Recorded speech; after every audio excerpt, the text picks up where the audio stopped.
बल्लाळ साहेब यांना विनंती आहे, यांना प्रेमाने समजून सांगा एकदा.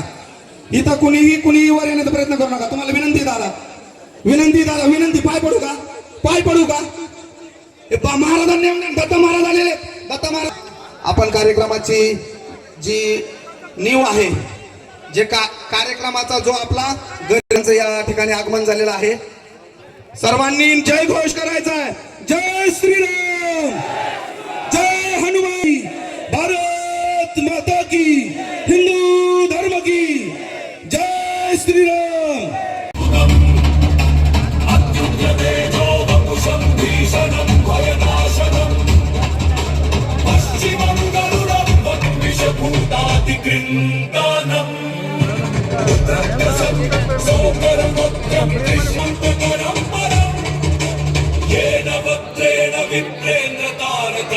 हनुमानाची विटंबना केली जाते.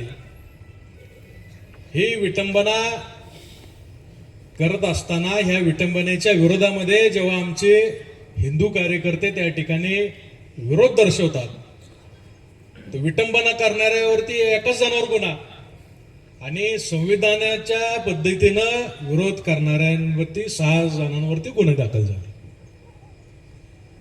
अरे, एका मूर्तीवर आमच्या गोमातेची हत्या एकच जण करू शकतो का?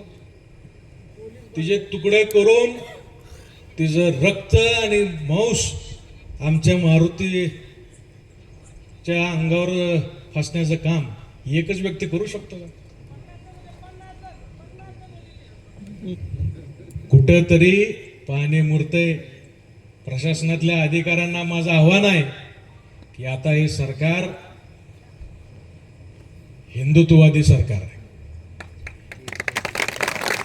आणि या हिंदुत्ववादी सरकारामध्ये जर आमच्या हिंदूंवरतीच अन्याय होऊ लागला तर तुम्ही वेळीच सुधारा, नाहीतर तुमचे काही खैर नाही.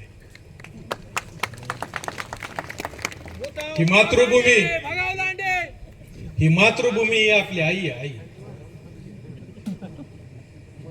इतके वर्ष त्या काँग्रेसवाल्यांनी आपल्याला फसवलं. देशाचा बाप म्हणतो ते महात्मा गांधी म्हणायचे. अरे, ते काय आमचा बाप नाही, ते पाकिस्तानचा बाप असेल. भारत देश ही आमची मातृभूमी आहे. भारत भूमी आपली आई आहे. आपला बाप कोण आहे माहिती आहे? हिंदू धर्म हा आपला बाप आहे. आपल्या धर्मात लिहिलंय, मातृदेवो भव, पितृदेवो भव, गुरुदेवो भव, आचार्य देवो भव, अतिथी देवो भव. सगळ्यात पहिलं स्थान आहे आपल्या आईला आहे, वडिलाला आहे. त्यामुळे आपल्या मातृभूमीला आणि आपल्या धर्माकडे भविष्यात जर कोण वाकड्या डोळ्यांनी बघत असेल तर ते डोळे काढायचे पहिले यांना, मग संविधानात बघू आपण.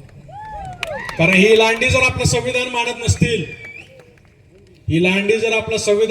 नसतील, तर संविधानाच्या माध्यमातून न्याय मिळणं फार अवघड आहे.